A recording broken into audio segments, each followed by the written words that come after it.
Mike, over here to your left. What's up? What's up, brother?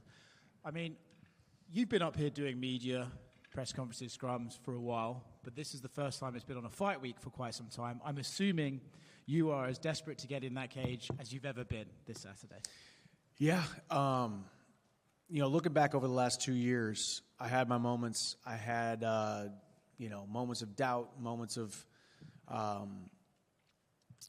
wanting things to move forward, wanting to get to the next thing, wanting fights to be booked, wanting all of those different things. But now as I sit here confidently in this chair, I know that 2 years happened for me. And it was a really, really, really good process for me as a human being, as an athlete. And I'm the happiest, the healthiest, and the hardest to kill that I've ever been right now. And I'm excited to go compete. We've spoken about what some of the outside looking in people would have to say about your hiatus, and we know that they're due for doing that. But what lessons have you learned that maybe us on the outside wouldn't have realized or wouldn't realize you could learn? It's a great question. I mean, there's so many, man. I will look back and some of them haven't even hit me yet. But patience is a virtue, right? It is one of the most important attributes that we can have as human beings. Yet sometimes when you flex extreme patience, you flex that extreme patience muscle, people question it, right? And yeah, it made a lot of sense. I understand what people were saying. I get it. But ultimately, whether people think that I was being hindered by and governed by outside circumstances, or whether or not they thought I was not in control, some of that is true and some of that is not true. At any given time, I could have called Hunter, called Dana, said, I'm off this train. Forget Connor. Give me the next guy. So I chose to wait. Maybe that's just me taking extreme accountability, which I think is a superpower. And I also just know who Michael Chandler is outside of fighting inside of an octagon. All the businesses I've been working on, spending so much time with my wife and my sons, really building myself up. I mean, if you look at my track record, you look at my strength of schedule, you look at the guys that I have fought in the first 26 months, six training camps, 5 fights. Every single fight was do or die, fight of the night, fight of the year, knockout of the year, debut of the year. It was just a crazy run. And a little bit of time off was not what I wanted, but it was what I needed. So the sport was taken away from me for about 1.5 years until I got into that Connor camp, and then there was a little bit of a lull to go into this Charles camp. And I'm happy it happened. Charles Oliveira, you had one hand on the UFC title in that fight with Charles. There is a world where if you zag instead of zig this weekend, that he could maybe stop you from getting that title again or even steal the Conor fight from you. In that sense, has Charles sort of become this manifestation of someone in your way, a roadblock that you have to overcome for your career to reach the heights that you want to reach? That's a great perspective. I mean, I guess, yeah, you could definitely say that. I just think the way that I see it is that this is the way that it was always supposed to be. That this opportunity, getting my hand raised on Saturday night, gets me to the number 1 contender spot, and I fight for the title next. And it just so happens that it's the guy who shattered my dreams of becoming the lightweight champion. In this sport, almost does not count. You could have 10 other referees in that fight with me and Charles at UFC 262, and maybe the other 10 step in. I have not hung my hat on that. I have no regrets. I'm not mad at the sport. That's the way the sport goes. But yeah, ultimately, Charles is just another guy with 2 arms and 2 legs who's my size, and I get to perform in front of a Madison Square Garden crowd, get to blow the roof off the place, steal the show, and to reintroduce myself to the mixed martial arts world and the sporting world of who I am, why I fight, and who I fight for. And it's going to be a blast. And I think you could not have scripted it any better. People love a comeback story, and this one's going to be special. Last one from me. If Charles gets your back, are you going to jump and slam yourself backwards again, or are you going to move on from that? I don't know, because I don't know who Charles is fighting. I don't know that guy. He makes ill-advised decisions at times. So we'll see. We'll see what happens. It will be vintage Michael Chandler, foot on the gas and nonstop action. So don't blink and buy that pay-per-view. Mike, right here. Normally when you get, there's like a highlight reel finish from one guy, when the rematch possibly comes around, they seem kind of reluctant to take that rematch because their thought process is like, what can I do to top that first performance? Charles, that was the peak of his career, some would say, and then now he's rematching you, and there's no belt on the line in the co-main event. Were you surprised that he even accepted this when they presented it to him? Not surprised at all. I mean, Charles would fight anybody. Charles will fight anybody. I realize the man I'm up against. I realize the dangers that he poses. He is a decorated veteran, decorated former champion, and a decorated former foe of mine who beat me. I think, in these type of situations, there's a lot of talks that are happening behind the scenes. I mean, it just depends on what your motivation is. I think Charles Oliveira's motivation is his conversations with the UFC go very simple in Portuguese. I want to fight for the title, and I'm sure the UFC said, okay, if you want to fight for the title, you got to get through this guy. This is the guy. And when his name got thrown out there after the Conor stuff started falling through and it looked like he wasn't coming back anytime soon, Charles Oliveira is the perfect opponent for me. It is the perfect time, and you could not have scripted it any better. So I'm not surprised whatsoever because Charles is a stud. And there's like a group of lightweights, like you, Poirier, Charles. Like you always seem one win away. Like even if you lose 2 in a row, you win, you could fight for the title next. Like, do you kind of agree with that? Like you're in that group of like Dustin lost, but then he won, and all of a sudden he's fighting for the title again. Yeah, I mean, it's track record, it's strength of schedule. I'm just happy I'm in this position now. No, I don't even have a fraction of the UFC fights that Poirier has, or Charles has, or some of these guys. But now I've been in the UFC long enough and fought the toughest guys, and obviously knocked out Dan Hooker. Now Dan Hooker's ranked ahead of me because he has come back and had a resurgence. I mean, it's the most violent and the most exciting division in the UFC, in the sporting world. And I am so blessed to be a part of it, so blessed to be in it. And on Saturday night, I will be very blessed to be the highest ranked guy in it, not named Arman Sarukian or Islam Makhachev, and solidifying myself as the number 1 contender. Then just last one for me. Can I just get your thoughts on the main event between John and Stipe? Man, the 2 heavyweight goats, it's going to be exciting. I mean, obviously, you look at both guys' attributes, both being out of competition for a little while. It brings a certain amount of intrigue and mystique when guys have been out for a while. Man, you got John Jones, who is everybody's GOAT, definitely Dana's GOAT. And then you got Stipe, who has so many tools, and they're both exciting. I mean, we're talking about a heavyweight fight. Sometimes heavyweight fights can tend to be a little bit boring, a little bit slow. These guys are out for blood. These guys are out for a finish from the first bell to the last bell. So make sure you buy that pay-per-view early. Mike here. You mentioned you'll be the highest-ranked guy besides the next 2 we expect to fight for the title. That fight could maybe happen in January. Then if it's Islam, it could be a break for Ramadan and stuff. So ideally, in your mind, when you think about fighting for the title, what does the timeline for that look like? Yeah, obviously it's not up to me. It depends on how it all plays out. And that's, I've laid out my roadmap on camera, on the microphone. Obviously, you still got the Conor fight. That's a possibility, depending on when he gets his house in order and when he comes back and when all that stuff gets figured out. I think it's a fight that Conor wants. It's a fight that I want. We need to finish TUF 31. So that could be something that happens in between. And I'm a guy who wants to lay all my chips on the table at times. I'm not afraid to lay all my chips on the table and bet on myself to say, hey, you've already secured a title shot, but now Conor's coming back. You want to take that before you fight for the title to possibly take the chance of losing it? We'll see what happens. I'm not saying yes to that. I'm not saying no to that. But I also don't know if I want to be off from November all the way to June, July, whenever it may be. I just spent 2 years on the sidelines. I don't believe this whole age thing. I don't believe in ring rust. I feel 25. I feel the most dangerous I ever have been. But the clock is always ticking, and I don't like to waste time.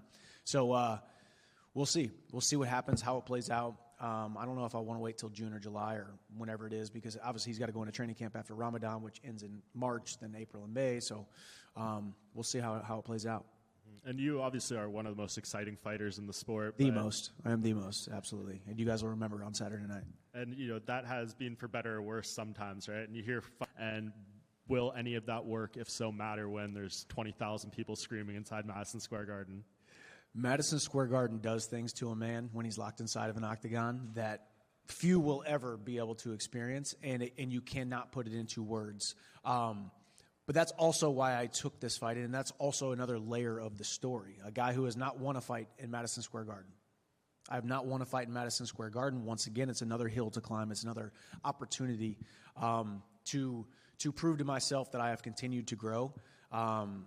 You're going to see a lot different version of me. As I've said, Chandler 1.0 was out for blood. Chandler 2.0 is out for the belt. That does not mean it's going to be any less exciting. It does not mean that I'm going to take my foot off the gas. It does not mean it's going to be any less violent, because I only know how to fight one way, and that is extremely fast-paced and extremely violent. It's just going to be a little bit more calculated, and I will separate Charles Oliveira from consciousness on Saturday night. Michael, to your right. Yes, sir. You talked about your all these things that you've done since you lay off. You've got investing in houses and all this. During this time off, you ever just say to yourself, I'm set, screw it, retire? No, I have not, man. If anything, it made me, unfortunately for my wife, and like even my managers who are like, hey, man, why don't you hang it up? They'll think about hanging it up sometime soon. I'm like, man, I feel like I just turned back the hands of time. I think I just fell in love even more with the sport. I mean, absence makes the heart grow fonder. And it's exactly what I needed. I fell even more in love with the sport, even through the trials and the ups and the downs and all the stuff I had to deal with. That is, being a part of the last 2 years with the whole Conor situation. But now I've got a new lease on life. I've got a new lease on this career. The vision seems so much more clear. And honestly, the sport seems freaking easy. The sport seems so much easier than it was a couple years ago. And sometimes things need to be taken away from you to have a different perspective on it. Getting locked into an octagon against Charles Oliveira is not an easy task. I don't want to make it sound like this is easy, but just my perspective of the sport is just an easier. It's a lighter load. It's a less of a burden, and I'm excited to go compete. With this win, you said you expect to fight for a title. You kind of mentioned Islam. But Arman Sarukin's another option if he wins. I mean, what's your take on that fight? Do you think he's got a good chance? I think if you look at history and their first fight together, obviously it was a barn burner. It was pretty close in a lot of people's eyes. I don't know if I've actually watched that fight. I've just heard from people that it was close. But Arman obviously beat Oliveira last fight. Arman has been charging forward. I think right now I will be surprised if Arman pulls it off. I think Islam has continued to solidify himself as the best lightweight in the world by far with his performances. And I have no problem saying that. His hands are getting better. He just outstruck Poirier. He can out-grapple anybody. And I think he truly is doing it for more than just the punches, kicks, knees, and elbows and being the UFC champ and the glitz and glam. He's got something deeper that he's fighting for. He's fighting for an entire village, an entire portion of the country, an entire religion, and an entire legacy for himself and also Habib and Habib's father. So it's something special. It's a beautiful story. And I think Islam's going to get his hand raised. And I think it's once again, the perfect story that for me to avenge the loss against Oliveira and then fight a guy who's even more highly regarded than Charles Oliveira, and that's Islam Makhachev. You've always come off as a very genuine guy in this sport, very honest and open. Another guy similar to that is in your division, Dustin Poirier, but he doesn't like you. He's called you fake. He's called you a dirty fighter. I know you bickered back and forth on Twitter. Is that someone that you're saying, hey, if I'm not getting a title shot, let's run that one back? I mean, it was a great fight already, and now you guys got some personal beef. Yeah, I mean, not really. I mean, Dustin's got to win over me. He's never going to take the chance of one of his last couple fights to put that on the line and lose to me and have that stain on him the rest of his life. So I know that for sure, and I'm not really worried about it. I mean, I will be ranked ahead of him Saturday night at midnight when I beat Charles Oliveira, and we've got other options. I mean, Max for the BMF belt, Islam for the title, obviously. You still got the Conor fight, still got the Tough 31, finishing that, which needs to be finished. We had a contract signed. I mean, there's a lot of options for me, and I don't think he's necessarily one of them at all. But maybe someday we'll squash the beef. Probably not. I think we will at some point. Right now, we're just two dudes in the same division, looking toward the same thing. Good luck to you. Thank you. Excuse me, on your left. So I wanted to ask about the fight you just mentioned. So we're talking about your options, which are not a few, but you said that you want to fight earlier than June or July. And fight with Max Holloway makes a lot of sense in my mind because of, like you were saying that you are the most exciting fighter in the UFC right now, probably Max is somewhere there too, because like people love to see Max fight. I personally would love to see you and Max fight for BMF. Do you think that this could be an option for you to fight earlier than June or July, maybe fight in spring, or maybe also a trilogy with Charles could be an option? What do you think are your options in general besides McGregor, besides the title fight? Because there are lots of reasons why those could not happen before summer, and you want to fight before summer. So what are your options? What do you think they are? Yeah, I mean, I think Max would be the top on that list. But, at this point, that BMF belt, putting it on the line, plus the rankings, I will be ranked ahead of him at this point. I know he's now moving up to lightweight, and I'm happy for him for that. I mean, Max, cutting weight is the worst part about the sport, and obviously him going down to 145, continuing to go down to 145, was probably not fun for him. So Max entering into the division that is already stacked, already the most exciting in the UFC, is nothing but great for all of us and for the UFC and for the fans. I think Max would be a great option. You got to put that BMF belt on the line, though. So we'll see how it all plays out. Thank you. And also, is there anybody else you think you would fight, like maybe you would enjoy fighting in the future in the lightweight division? Maybe some new names, maybe anybody you are thinking about would make great fight against Chandler? There's some fights at 170 that I would love. Going up to 170, I really, really enjoyed a training camp at 170. The hoodwink, the facade of, oh my gosh, I get to go do a whole training camp and then fight at 170 and not have to cut down to 155, which is not an easy task for me. The only reason I've never missed weight and the only reason I've never pulled out of a fight is because I have extreme discipline and I live like a champion. But it is an absolute bear to be where I'm at right now. But it's all part of the job. But some fights at 170 will be awesome. We kicked around some ideas, but obviously we landed on Charles because originally I wanted to stay at 170 because I had already prepared my body and mind for a 170 fight for a year and a half, the better part of a year and a half. But I was able to improvise, adapt, and overcome and get myself down to where I need to be. Who's the first name that you think of like fighting in 170? About the exciting fight, about the entertaining fight, and so on. Who's the right opponent for you right now? Colby comes to mind at 170. I think that'd be a fun one. Obviously, I'm in a ridiculously awesome spot right now when I beat Charles Oliveira. It's hard to even think about the fights at 170 when you're about to fight for the title. I feel I'm one win away from the title at 155, but there's so many fun fights up there. So we'll see. Thank you. You Mike, mentioned back here. Yeah, right here. Yes, sir. In these fights, right? He doesn't come back. Like he's not going to be there. He showed against you that wasn't necessarily the case. He kind of erased that narrative as the champion. How did he kind of defy maybe some of your expectations, if he did, in that one, and how is that perception of him maybe changed during his time as champion? I love it because nobody wants to be known as a quitter. Nobody wants to be known as unreliable. Nobody wants to be known as the guy who doesn't perform under the lights. But that's who Charles Oliveira was for a while, and I think that's not a knock on him. It's okay for all of us to go through our ups and downs and our peaks and our valleys and grow as a human being. A little kid from the favelas with a big dream ends up becoming UFC champion, but it wasn't without a little bit of hardship and a little bit of real criticism that he deserved. He was losing fights that he shouldn't have lost. He was missing weight, which is the biggest pet peeve of mine. We are supposed to be professionals. But then he was able to put it all together. And he has put it all together. And he has erased all of that. Now, with that being said, I think, I said in an interview yesterday, everyone's got a little bit of quit in them no matter what, no matter how tough you are, right? It's just about finding that chink in their armor, finding that crack, pushing them to that point. But Charles has continued to elevate that portion of him. And I believe I'm fighting the best Charles Oliveira that we have ever seen, the most dangerous Charles Oliveira that we have ever seen. And when the stakes are high, I decide to turn it on, and I'm excited about it.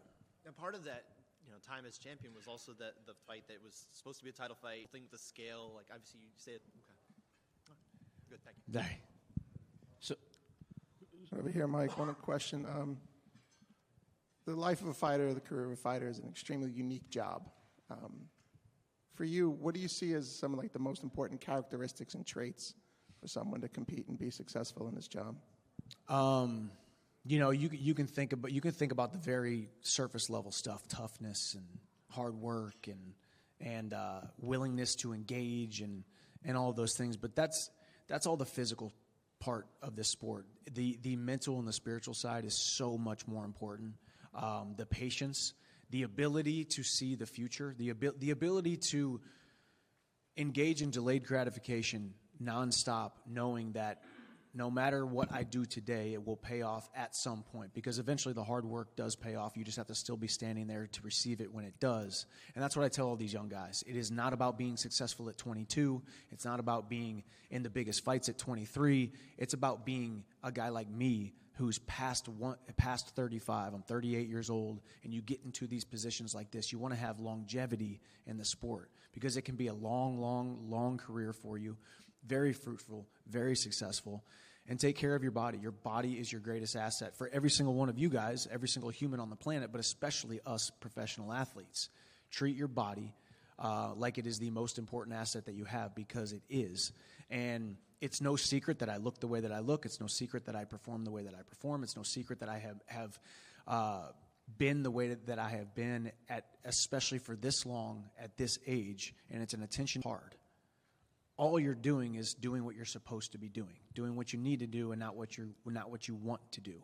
And that's really all it is. It's being surrounded by the best people possible, continuing to grow, and continuing to be the best version of yourself, and showing yourself grace when you lose, and patting yourself on the back when you win, and continuing to move forward. That's it. Michael back here to the left. Hi. Just to piggyback off the stuff that you said earlier. Earlier this week, you talked about your father being in your corner on Saturday. So what it would be like for you to get your first win at Madison Square Garden with your father right there by the cage? It's going to be special, I think. I talked about my dad's hands the other day, and this camp has been very interesting. I've had this big old cut on my pinky finger for the last 4 weeks, because it got ripped open on some gloves, and it's just in a really bad spot where it's just been cracked open the entire time. And I remember my dad's hands. It was something that I love still to this day so much about them. They're big, and they're cracked, and they're carpenter hands, and he has built this beautiful life for us and provided for his family with the hands that he had. And I know it's insignificant to so many people, but it was uniquely him. And my dad's only been in my corner one other time in the UFC thus far, and that was when I lost to Charles Oliveira, when I wanted to win that belt, and I wanted to put it on his shoulder. And now we get the opportunity to have him there. He doesn't know a thing about mixed martial arts, and he's just there to be a presence. He's there to be a manifestation, and just to be there as a pillar for me, because, yes, I am the hardest worker in the UFC, in the world of mixed martial arts, and I think in sports in general.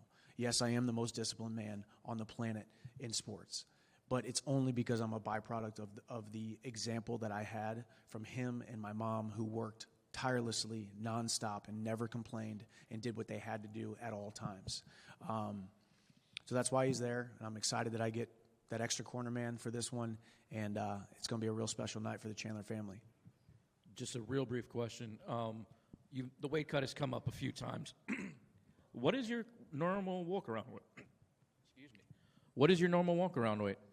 It's up there. What's really funny about walk-around weights, right, is like a professional athlete might be carrying 25% body fat, and they call that their walk-around weight, when really their walk-around weight should be at whatever they weigh at, about maybe 12% body fat. I hit the 190s. Low 190s. I actually was in the low 190s when Hunter called me and said, "Hey, you want to do Oliveira?" And I said, "Yeah, let's do Oliveira." He said, "How about October 5th?" I went into a straight up weight cut training camp right away. I was like, "Hey, I need a moment to find out if I can actually make weight that quickly, because I've been preparing my body for 170. Lo and behold, here we are in Madison Square Garden, and so I hit the 90s, low 90s. And if you don't mind, you may not want to say this, what's your current weight right now? I'm not quite sure, actually. Somewhere around 170. Hi, Michael. I saw, did you hear the words of Thomas Pinal that you are dangerous because you have no plans for the fight? You have no plan for the fight? I think I did. I I didn't hear the exact interview, but something of that sort, yeah. So what do you think about it? Is it true that you have no plan? Because I saw that you brought to this camp Dagestani grappler Abdulaziz Datsiev. It's because Charles Oliveira has 2 losses to the grapplers from Dagestan? That's not exactly why. Aziz is just an awesome friend of mine, awesome training partner. He's here. He will be sitting up here at some point. He is that good. But as far as plans, I've got a plan. Even more of a plan now than I ever have, to be honest with you. As I said, we got Chandler 1.0, Chandler 2.0, 2 different fighters, but it'll still be violent. And I'll be training with Aziz tonight, and we'll be getting after it, doing some grappling, doing some striking, all kinds of stuff. Thank you. Mm-hmm. Michael, over here to the left. Last time you fought Charles in Houston, you moved from the Fighter Hotel. What was the reason for that? Did I? I believe I heard you did. I moved, like I left the Like you Fighter left Hotel? the Fighter Hotel. I don't think so. I mean, I could be wrong. Okay. That's all I wanted to know. No, I don't think I did. Big Fighter Hotel guy. Okay. Big Fighter Hotel guy. Thanks. Like, I mean, I love Fighter Hotels. I mean, this one's great. Thank you so much for this one. Will you get paid same for the fight to fight Oliveira as you paid for the corner? I'm loaded.